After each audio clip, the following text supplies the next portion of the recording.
Are you curious about Gestalt language processing? You are not alone. Join me, Corinne Smoose, and speech therapy PD for our podcast, The Gestalt Get Together.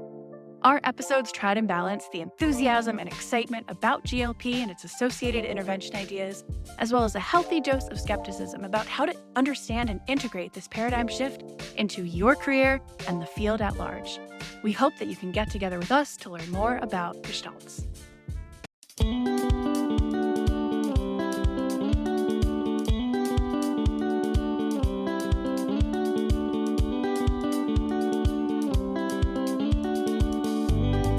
Welcome to SLP Learning Series, a podcast series presented by SpeechTherapyPD.com. The SLP Learning Series explores various topics of speech-language pathology. Each season dives deeper into a topic with a different host and guests who are leaders in the field. Some topics include stuttering, AAC, sports concussion, teletherapy, ethics, and more. Each episode has an accompanying audio course on SpeechTherapyPD.com and is available for 0.1 ASHA CEUs. Now, come along with us as we look closer into the many topics of speech-language pathology.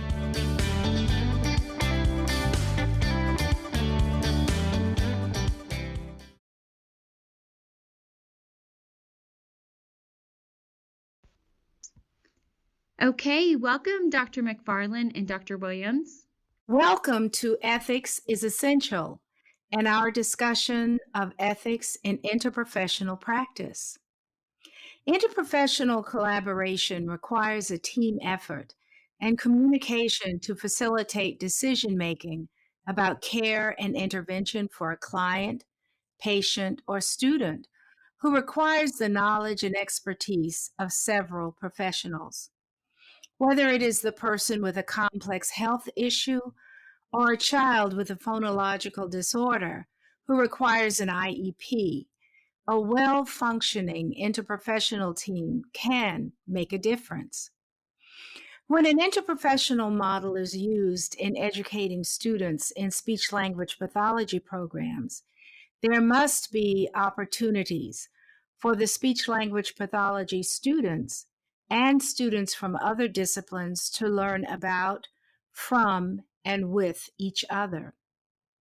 This ensures that students from each discipline learn about the principles, the vocabulary, and practices of each of the other disciplines.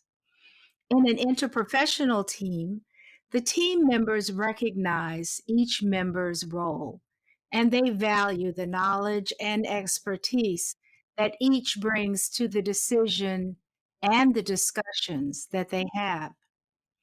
ASHA's certification standards for 2020 include a recommendation that interprofessional practice and interprofessional education be included in students and clinical fellows' supervised clinical experiences.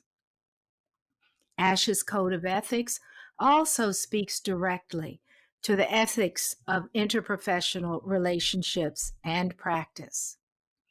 So let me introduce you to our guest for this podcast on ethics in interprofessional collaboration and practice.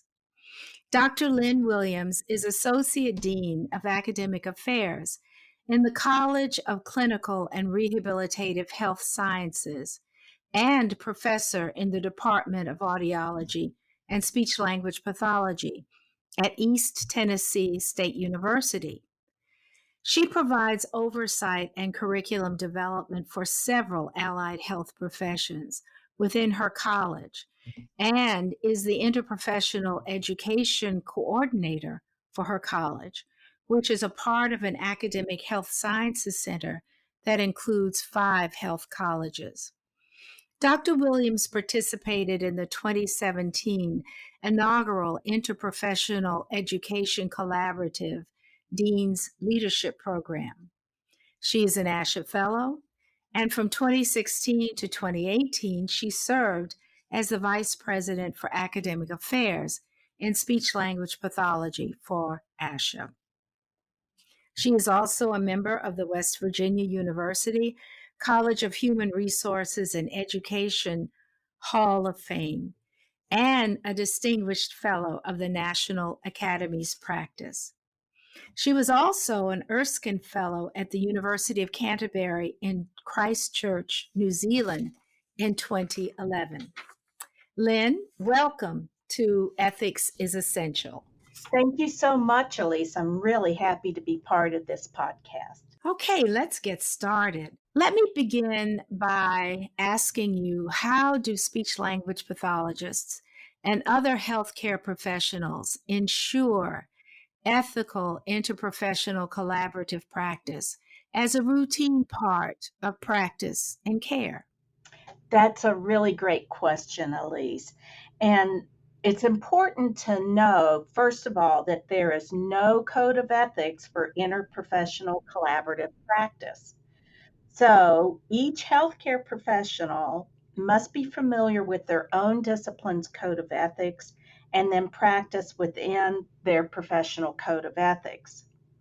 Now, that said, interprofessional care is essentially ethical because the whole purpose, the whole foundation of interprofessional collaborative practice is to foster better patient outcomes and reduce costs. And so that's the basis of it, which is essentially ethical. So the motivation of interprofessional collaborative practice is that it promotes the well-being of the patient or beneficence, which is to do well by the patient. So Elise, if it's okay with you, I'd like to share with you and your listeners an activity that we do here at East Tennessee State University related to ethics and interprofessional education. I think that would be great. Please do. Great, thank you. So here at East Tennessee State University, we have a well-established IPE program that we've been doing since 1991. So we've been doing this for a long time, and our program is both nationally and internationally recognized. So as an IPE faculty facilitator within our IPE program, we work with teams of about 7 to 8 graduate and professional students that include medicine, pharmacy, nursing, public health, and then my college, clinical and rehabilitative health sciences, which includes speech language pathology, audiology, physical therapy, nutrition, and social work. So one of the things that we do as part of this IPE program is we really teach to the 4 core competencies that were put forth in 2011 by the Interprofessional Education Collaborative, or IPEC. And one of those 4 core competencies is values and ethics. So in working with our interprofessional student teams, this is one of the first core competencies that we teach. And we have an activity that is designed to reflect on ethical codes. And we give the students a pre-assignment to review their professional code of ethics prior to our team meeting. And then we ask them in the team to discuss similarities and differences among the different members' professional codes of ethics. And that's a really interesting activity because they get to say, wow, there's a lot of similarities here.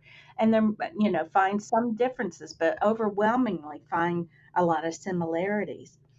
And after they engage in that discussion of similarities and differences, we have them do what we call a silent consensus activity to determine what the team members would include in a code of ethics for interprofessional practice in healthcare. So we begin this activity by asking each team member to write 3 to 5 codes of ethics from their own professional code of ethics on individual post-it notes. And then we ask them to sort the post-it notes silently into common themes on their work table or on the whiteboard. So the team members can move, remove, or point out moves for Post-it notes, but no one's talking. And this continues until consensus is reached and no one's moving any more Post-it notes. Then the team members discuss what the themes were that they identified in grouping these Post-it notes, and they consider whether to add outline to what their themes are. And then the final part of this activity is they work together to write an interprofessional ethics statement for each theme on an index card. And then these will make up the code of ethics for the interprofessional healthcare team. So it's really a wonderful activity for getting them, first of all, to be familiar with their own professional code of ethics, then seeing how there's a lot of similarities across different professions in our codes of ethics, and then work together and say, well, how could we put this together and writing an interprofessional code of ethics? That's quite an interesting exercise, and one that it seems to me has an awful lot of benefit. For one thing, obviously, it is important to know other professions' codes of ethics if you're working with people essentially from other professions. I think it probably enhances the practice, it enhances the interaction and the communication. So that's quite an interesting exercise, and one that I'm sure helps to really prepare the students for interprofessional practice. Very interesting. Yeah, I was going to say that it was interesting for me as a faculty member to participate in this. I mean, how often do we actually get in and read our codes of ethics, and then to see how it was similar or different from other professions. So it was interesting for me as a professional and as a faculty member as well. Very beneficial. All right, let me ask you, I have another question for you. As speech language pathologists, we may not think about conflict in our workplace or in relation to the work that we do. But what could potentially set up an environment in which conflict can occur or be intensified between speech language pathologists or other professionals in an interprofessional collaboration? Um, Another good question, Elise. Well, first of all, it's rare that speech language pathologists will work in isolation unless they are in a very remote area. So typically, speech language pathologists will find themselves sitting alongside colleagues from different professions. So there are different perspectives about patient outcomes. There can be power struggles among team members. A lack of role clarity is something that you had mentioned in your introduction. Lack of understanding about the roles and the scopes of practice of other providers. And then also stereotyping to other professions are all professional influences that can diminish the contributions of the different members of a healthcare team.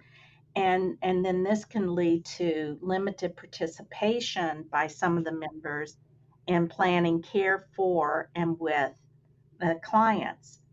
So what's interesting is that as healthcare professionals, we bring not only our skills and knowledge to patient-centered care, but we also work to the fullest extent of the skills and knowledge that are legally allowed to each of our professions. So this potentially sets up an environment in which conflict can occur or be intensified between SLPs and other professionals. And Elise, I'll add another thing that I think contributes to conflict, and that's differences in reimbursement policies that can make power sharing between two professions difficult, and therefore interprofessional collaboration more challenging to achieve. Now that I think you've raised some really interesting points. I hadn't really thought about the differences in reimbursement policies, Yeah. although with your and my interaction with ASHA, we know that is reimbursement Hmm. for services is certainly something that our ASHA staff is continually working on and concerned about. That's interesting. Can you say a little bit more about this particular point, the differences in reimbursement policies? How can that play out in an interprofessional collaboration such that it could be problematic for the professionals involved in the team? Well, I think that it can have a couple of different impacts or consequences. One is, I think there's that power differential, like one profession is valued over another because they get reimbursed more or at a higher percentage than another. And so particularly in healthcare, there's a hierarchy, whether we want to acknowledge it or not. In an ideal setting, we're all equal and we all have particular roles to play and contributions to make in the healthcare and service provision to our patients.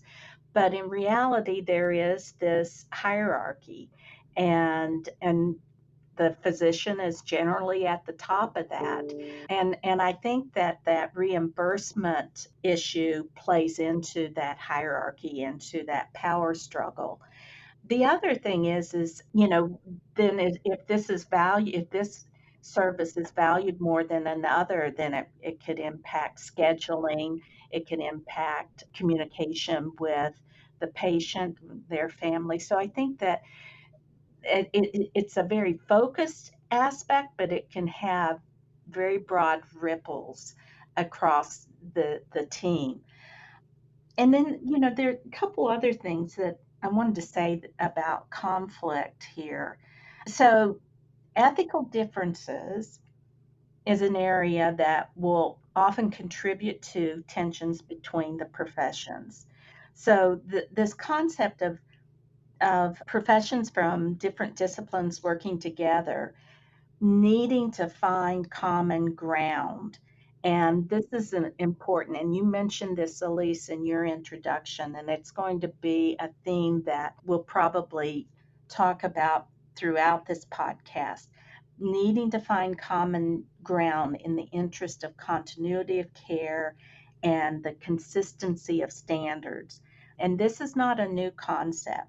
So, these are the reasons why it's important to have a good understanding of roles and responsibilities, not just within our own discipline, but also of our colleagues from other professions whom we're working with on a team.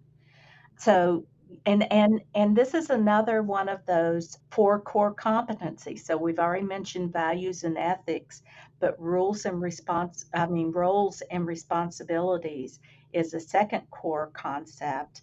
And then the third one is interprofessional communication. And we'll talk about these again.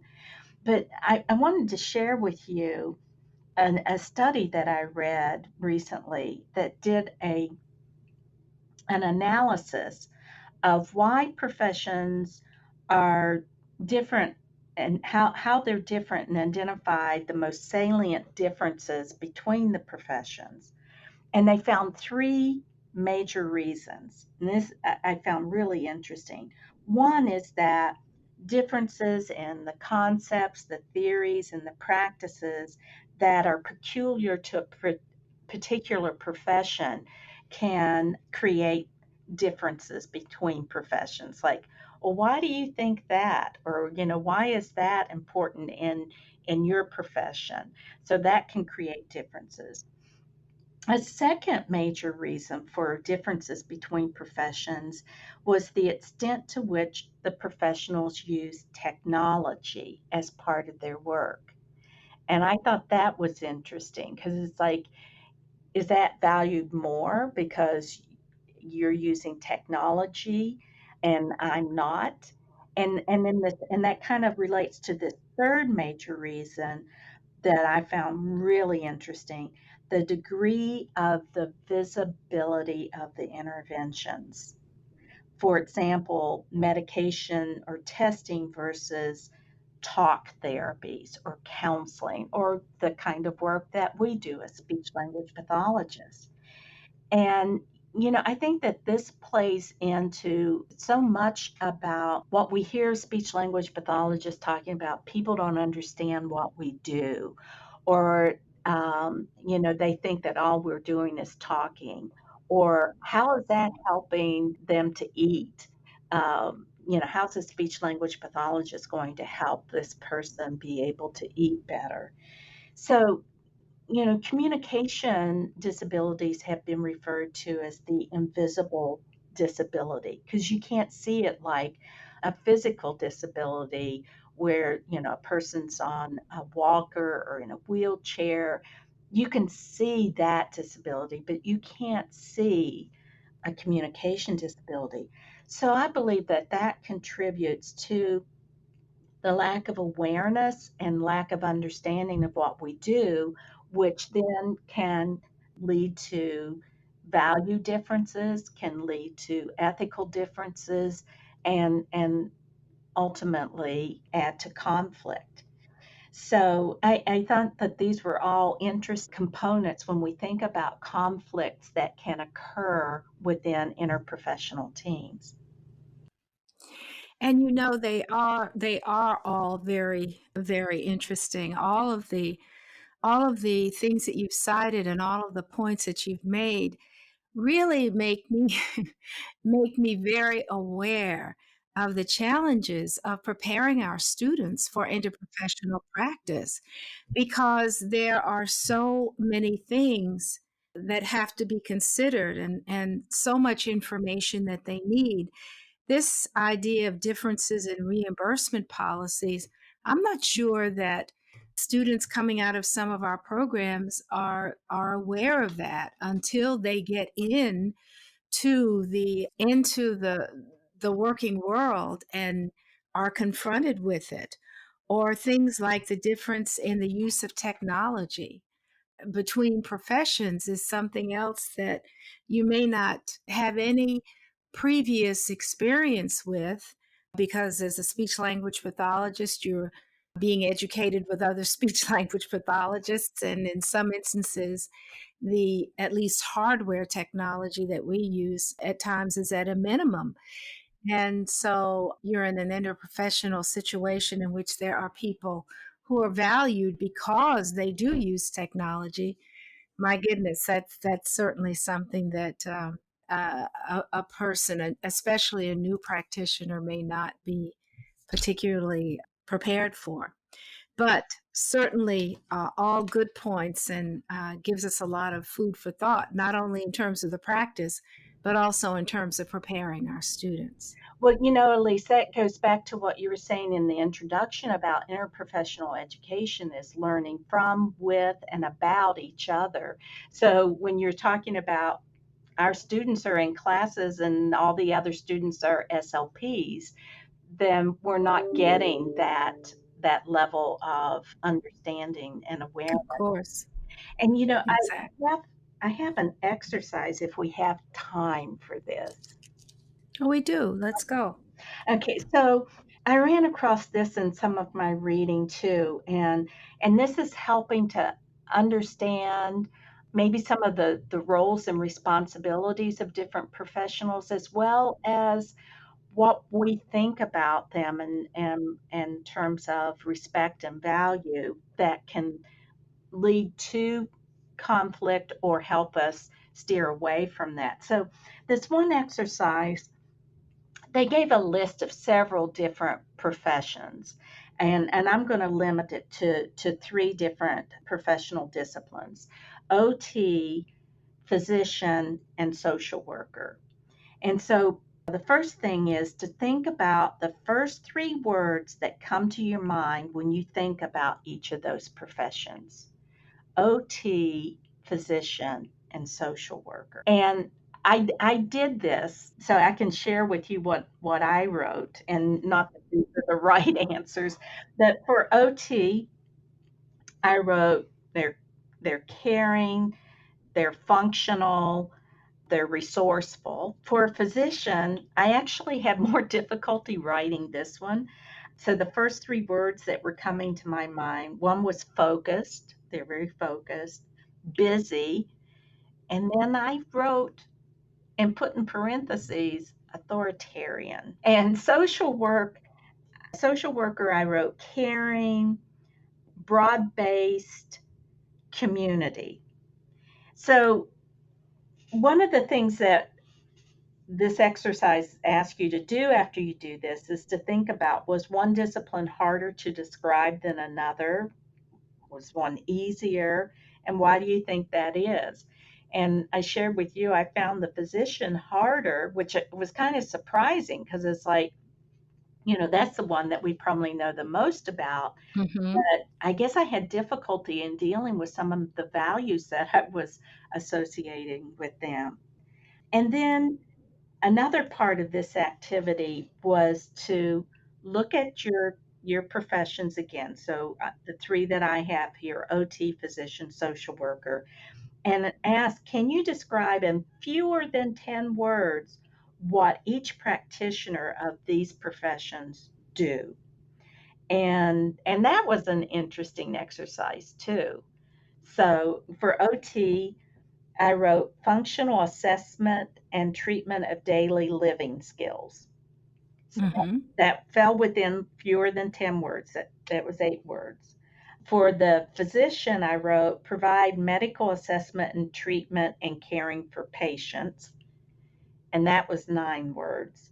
The social worker, I went 14 words and had to pare it down. But my pared down is support patients to function well in their home. So, what I think that this exercise points out is that, first of all, we need to understand the roles and responsibilities of these other professionals. And and this might be an interesting exercise to do with your team to see, are we able to describe each other, and then check and see, well, let me clarify that, or, can you explain why you said that? Like, for me saying authoritarian for a physician, it's probably reflecting some of my own experience, maybe as a patient, but also as a team member. So interprofessional education helps us in acknowledging, but also setting aside difference and power and status of different professions, and presenting each profession positively and distinctly, and importantly, agreeing on ground rules. So here's that theme that I said will probably be coming up again. So there's a lot in terms of conflict, but knowing and understanding roles and responsibilities is a really good place to start in understanding that. That is very, very important. I really like that exercise because it's very doable, but it's also a great opportunity to stimulate thought about the different professions. And even I think sometimes in doing an exercise like this, we're certainly influenced by the people that we know in those professions. But you're right, really understanding what it is that these professionals do and what their perspectives and talents and gifts are really can make a difference. I remember some years ago being on a neuro rehab interprofessional team. There were about 10 people. Well, there were 10 people on this team, but the team was everyone, highly skilled and very proficient. But this team was totally dominated by the neurosurgeon who was a member of the team. And it was very obvious to me in retrospect. I thought he was just kind of a egotistical bully. But what I came to realize was that he really did not understand what it was that everybody could bring to that team and the value that they could give. And that really was very debilitating. His lack of information about what it is that others could contribute really was very debilitating to the people who were on the team, as well as it really did influence some of the decisions that were made. So, really understanding what it is that people can bring Mm-hmm. and what they can offer becomes really important in terms of the functioning of the team and the morale. That's another thing, and team morale. And when team morale is not high, not good, not positive, it does influence the workings of the team and can influence the outcomes for the patient, actually. Mm-hmm. Absolutely. So let's move on. I have another question for you. Interprofessional collaboration and teamwork allows us as speech language pathologists to work closely with colleagues from other professions. Each profession has its own code of ethics, its own vocabulary, and its perspectives.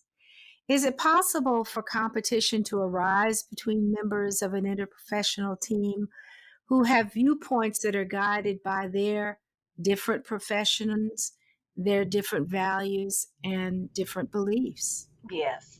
So this kind of goes in line with the last question on conflict. And the answer is yes, competition can arise. And it arises because each individual on the interprofessional team comes with different viewpoints that are guided by the values and beliefs of each team member. So this you can see would set up potential for tension and conflict within the interprofessional team. So we're going to go back to roles and responsibility, and there's overlap. It's not distinct that this professional always and only addresses these areas and another one these areas, and there's no overlap. So the overlap between roles, accountabilities, and even tasks become apparent in the intersection between professions. So in our own profession, think about dysphagia. So we this is certainly within our scope of practice, but it's also within the scope of practice of OTs. What about nursing? What about dietitians? So you can see where there's going to be competition there. And the difficulty that many of us face is the lack of understanding about the fundamental differences in the roles and responsibilities, as we've already talked about, and then the value positions among the different professionals. So if I could go back to the exercise, I think that it might help us and maybe digging a little deeper and understanding the values. So we talked about roles in the last part of the exercise, but let's think about values here. So if we go back to the three professions we talked about, OT, physician, and social worker, think about the value positions in each of these professions. So, what do doctors value? What do OTs value? And what do social workers value? And again, I'll share my answers. To me, I said doctors value health. OTs, I put value functional activities of daily living. And social workers value mental health. So you can see where when there are differences in values, that's where those professionals are going to be focused on. So the physician's going to be focused on health, but may not be as focused on activities of daily learning. And so there might be some competition or conflict there between the OT and the physician, where the OT is saying, but we need to be able to do this. And the physician's like, well, the patient's healthy, they can return home. So that also helps us in understanding the roles and responsibilities a little more, but it also helps us to understand the values of each of these professions, maybe to be able to clarify them with each other, because that's going to impact respect. So if we don't understand the differences in values, in addition to differences in roles, that can impact respect. So as part of the process of interprofessional collaborative practice, we need to be exploring dealing with difference while simultaneously searching for common ground. So that's that's where we need to come. We need to understand what the differences are and then work towards searching for common ground.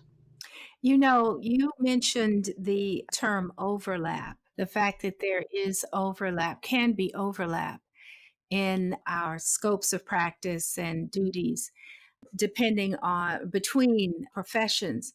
So let me set up a scenario that calls for some problem solving in an interprofessional team situation where we do see some overlap. So you can give your guidance on how to respond to a situation such as the one that I'm going to pose.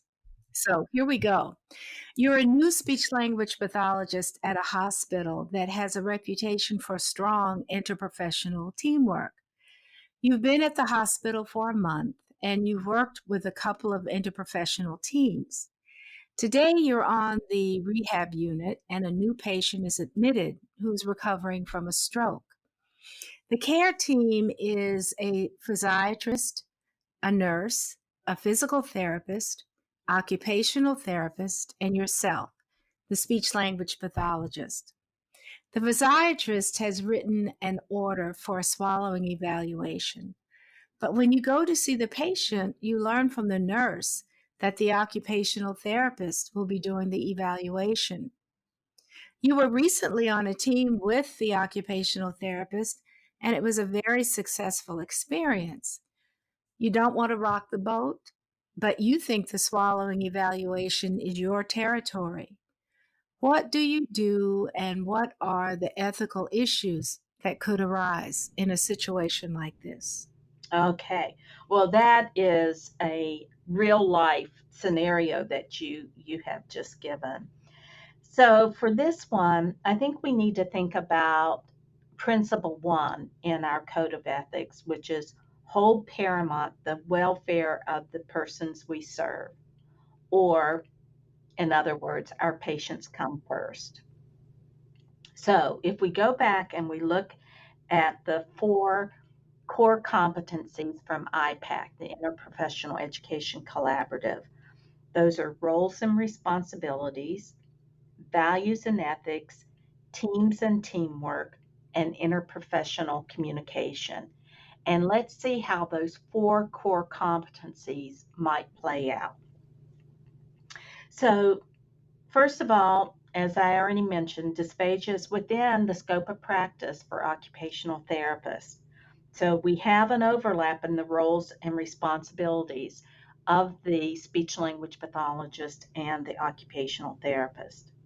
So we'll need to clarify the roles and responsibility. Who's going to do what and who's going to be responsible. And this is going to involve interprofessional communication in order to provide ethical care and work effectively within the team. So there's the teams and teamwork. Now, sometimes rehab departments will have a distinct scope of practice that they have already outlined who's going to do what. So you may want to consult that first to see if that is specified. If they have, then you may want to consult with the director of rehab about dealing with this order from the physiatrist. Now, if there is no distinct scope of practice in the hospital, then you'll want to determine what the OT's qualifications are with regard to their specific training for dysphagia in patients who have this particular diagnosis. So you said that, this in this scenario, the SLP had worked with OT in doing a dysphagia evaluation, and it had been very successful. So you might already have some experience that you have confidence in this OT's ability, but was it a different patient? Do you feel like they would be able to handle this one? So you can go to the OT and clarify who does what. And you can also have a conversation with the physiatrist and talk to him or her about what the training, qualifications, and certification are for speech language pathologist to clarify what your role is and what you can bring to this, just so that he or she is aware this is certainly within my scope of practice as well. And talk about how you can work with the OT, and maybe in terms of caseload management, that one takes a lead and one takes a follow-up or something.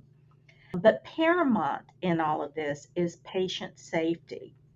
And in addition to that, you want to maintain a collegial, collaborative relationship with the OT, the physiatrist, and the other members of the team.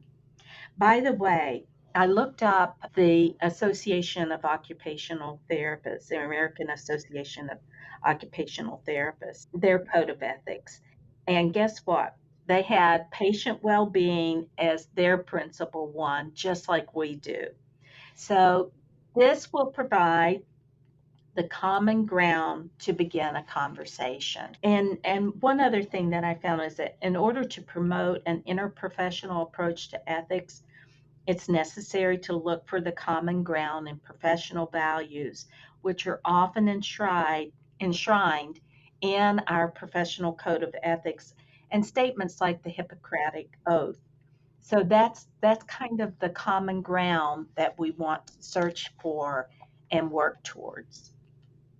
So interesting and very instructive, because that is certainly something that speech language pathologists even in the schools, but in the schools and health and SNF and hospital practice could certainly run into. And so that's great guidance for how it is that you negotiate that type of an issue.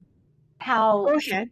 it's interesting how those 4 core competencies come into play: the values and ethics, the roles and responsibilities, the teams and teamwork, the interprofessional communication, how those are all interwoven in that one scenario.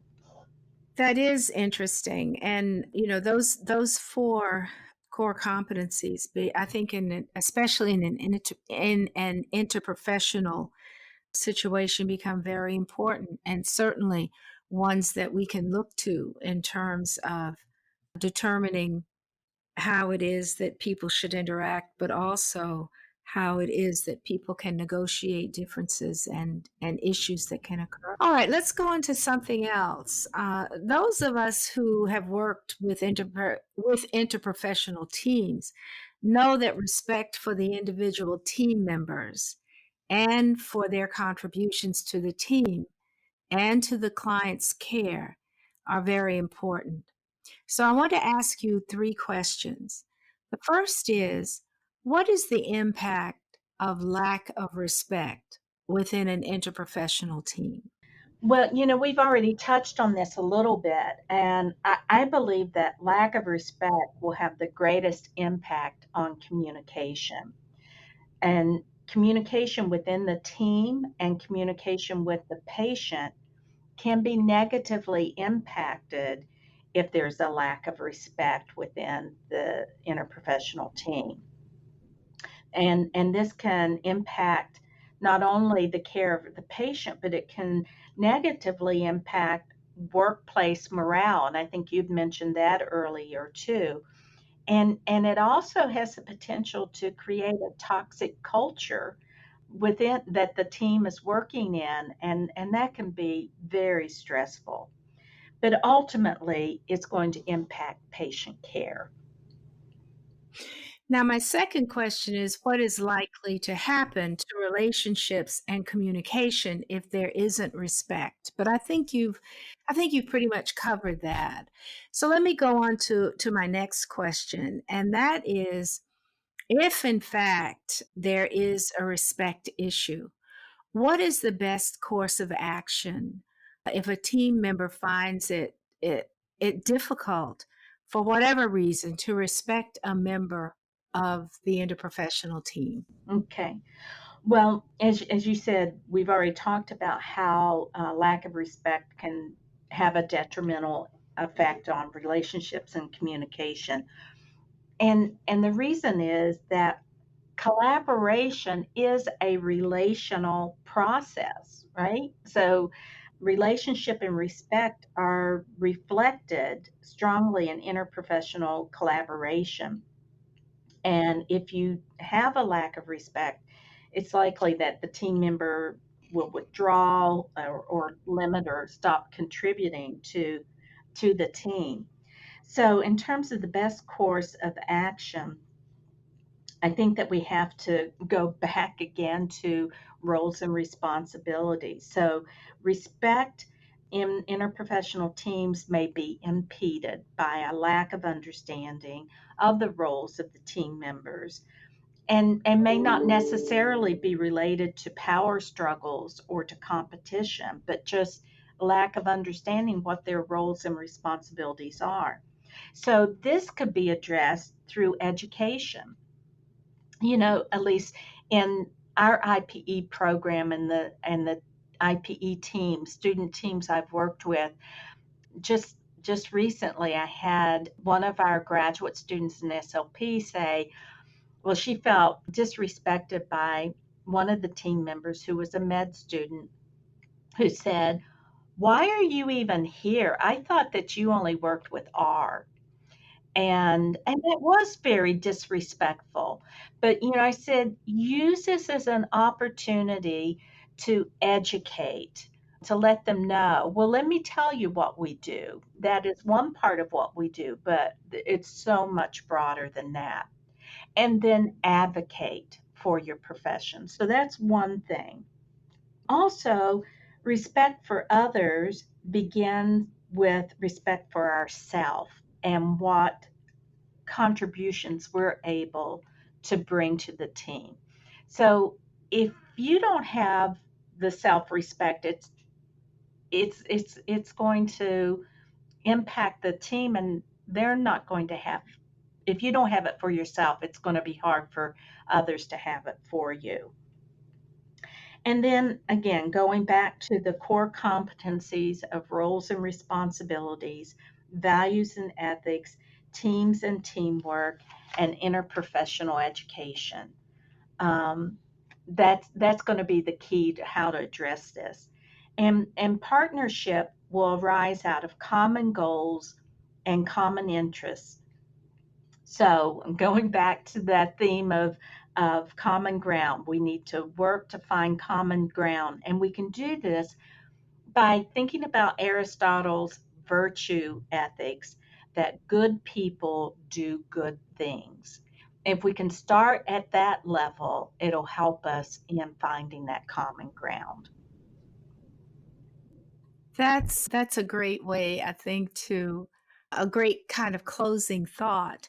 Good people do good things. And I think obviously if we take that perspective into whatever it is that we do, whether it's interprofessional teams or whatever, that really can serve us quite well. I was really impressed with your saying that we have to respect ourselves as professionals. I think that especially in an interprofessional team situation, that is so important. We have to respect ourselves as speech language pathologists. We have to represent what it is that we do. We have to be really clear about what our scope of practice is and what our capabilities are, because in many instances, people really are not as familiar with speech language pathologists' roles and abilities and scope of practice as they may be others. And so I think that's very important, especially when you're new on the team, to be really clear about what your contribution can be, I think is very important. Excellent point. Okay, let's talk for a minute about interprofessional teaming in a school practice. So I have another scenario for you. You're a speech language pathologist who is the only SLP at Bowley Elementary School. You're working on a team with an occupational therapy aide, a nurse, and a physical therapist. The team provides treatment for an 8-year-old who is on the autism spectrum. You have co-treated with the occupational therapy aide and the physical therapist. And you've noticed that the occupational therapy aide signs for his supervisor on the Medicaid billing reports. You ask him if he's permitted to do that, and he assures you that he is, but you know that's not allowable. Do you have an ethical responsibility here? And if so, what is it? Okay. And you know what? These scenarios that you've come up with, Elise, are really everyday common kinds of occurrences. So I'm really pleased that you have asked this. And I kind of have an immediate answer and then kind of a broader answer. In terms of the immediate answer to this particular scenario, there's really no gray area here. It is not ethical for the OTA to sign for his supervisor on Medicaid billing reports. And it may be that he's just not aware of that requirement, but you would have to at least speak to his supervisor or your own supervisor.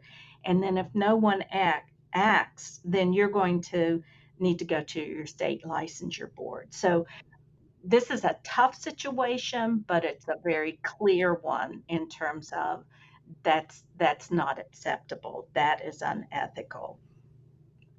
Now, the broader question or answer to this, Barb Jacobson, who is the Vice President for Standards and Ethics on the ASHA Board of Directors, shared this with me. It's called the Ethics Calibration Quick Test. It's been around for a number of years. It was written by Charlena Seymour in 1994 in Fred Silverman's Professional Issues in Speech Language Pathology and Audiology book. And so this has 6 steps of questions that guide you in deciding whether an issue is an ethical or legal violation. And then it asks what values are in conflict. Then the third question or step is, well, what's the evidence in this situation? And then the fourth step or question is, what are the courses of action that you can take? And then the fifth step or question is, whose best interest is involved in this situation? And then the sixth step and final question is, how will I feel about myself today and tomorrow? So I think that this is a really helpful guide to going through when you're thinking, I'm not sure about this. So in this scenario, if you apply that, what is the problem, the conflict or dilemma? Is it a professional or legal violation? You know that is fraudulent billing. So you can't, that's a legal violation. And then what values are in conflict? It's in terms of signing for something that a service that was not signed off by the appropriately credentialed person, supervisor. What is the evidence? Well, the evidence is this OTA signing the Medicaid billing reports. What are the courses of action I could take? Well, you could talk to the OTA and say, are you aware that that is not legal? And, we can speak to your supervisor about it if you would like. So talking to his supervisor, And then you could also talk to your supervisor. And then in terms of whose best interest is the decision, well, since this is more of a legal issue, it could impact the services being closed down because of billing fraud. So it's impacting that professional service, which would then ultimately impact the patients who would not be able to receive that service in that school. And then how will you feel about yourself today and tomorrow? And you might be feeling uncomfortable in having to do it, but if you did nothing, how would you feel? So you can deal with some discomfort that's more short term, whereas in the long term, you know that you're doing the right thing that's legal and ethical. Excellent, excellent, excellent. So, not only is this not legal, or what he is doing is not legal, but I think your point about jeopardizing the services for others who can benefit is a very important one. And I think that if you're confronted with a situation like this, it takes a lot probably to make a decision to act, especially if you know the person and you've worked with them and you consider them a colleague. But I think the idea that what this person is doing could jeopardize services for others who really do need them can something that can help you help you make the right decision.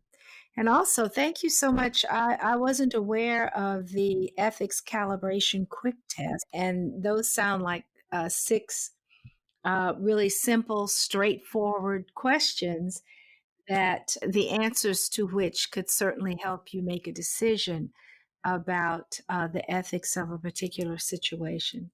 So that's a great resource for our listeners to have. Mm-hmm. Yes, I was really happy that Barb shared this with me because, sometimes these dilemmas can kind of be like this big ball of yarn that I'm not sure how to sort this out, where to start, who to talk to, and this really lays it out for you step by step and determining what you need to do and how you need to do it. Very good point. Excellent point. Well, I want to thank you so very much for being with me today. You've provided us with a lot of information and ideas and an awful lot to think about. I know that our listeners will benefit from what you've given us on the topic of ethics and ethical practice in interprofessional practice. Thank you so much, Lynn, for being with us today. My pleasure. Thank you, Elise.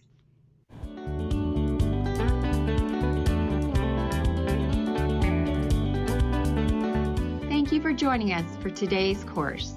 To complete the course, you must log into your account and complete the quiz and the survey.